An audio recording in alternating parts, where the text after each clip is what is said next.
Now we'll see how the screen of a panel object is loaded, depending on the GUI components included in it. In a panel object, we can identify two different parts. The fixed, or flat part, is the part that contains everything contained in the form, that's not included in any grid.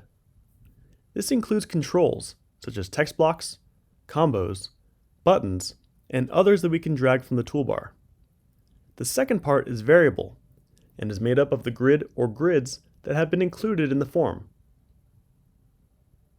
A panel object will always have a fixed part, and there can be a variable part for each of the grids in the panel. Panel objects differ from web panels in that the fixed part is loaded independently of the variable part. Before continuing, let's go to GeneXus and add some controls to the fixed part of the View Attractions panel that we created. Above and out of the grid, we drag a table, then a text block that we'll call text block title line 1. Next, another text block that we'll call text block title line 2. And below it, another table control. Now, in the event client start, to its caption properties, we'll assign the text that we want to see on screen for the title,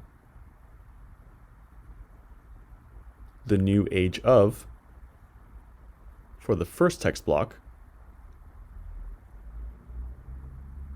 and exploration for the second. We save and continue with the analysis of the panel data load.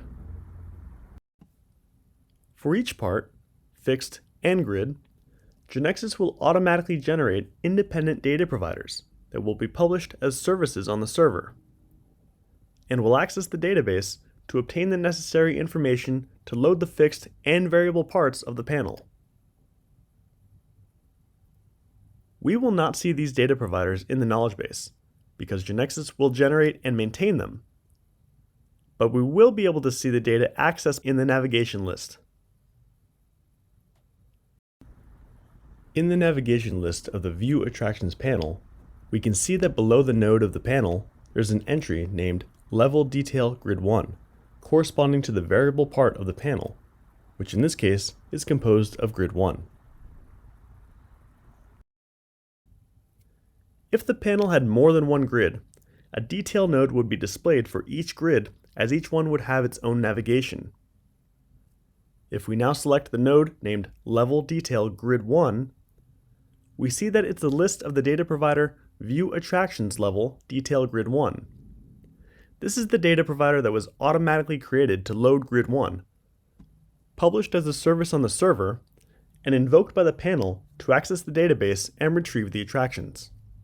In the environment section, we can see that the data provider was generated in C#.NET as part of the backend code. In the parameters section, we see that the data provider receives some data from the grid and returns a loaded SDT named View Attractions Level Detail Grid 1, which will contain the data to load the grid.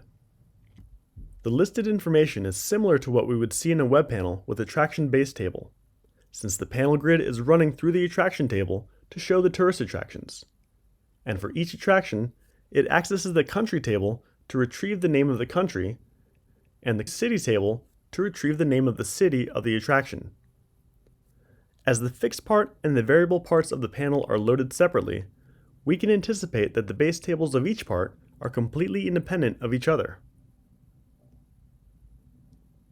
This means that in a panel object with a single grid, there can be two base tables, one for the fixed part and another for the grid, as opposed to web panel objects, where in this case, the base table was a single one.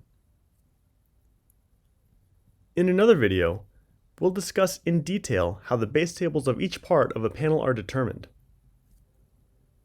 The same panel object can be run without changes both on a web platform, when generated in Angular, for example, or on native mobile platforms when generated in Android or iOS. Here we see the execution of the same panel on a web desktop generated with Angular and on an Android cell phone. Due to the space available, the information does not look the same in each case. To ensure that the design of each screen is appropriate, we can create different layouts for each platform. Each layout will be independent of the others, and in each one, we'll be able to arrange the elements of the graphic interface as we want. We can also create several layouts for the same platform.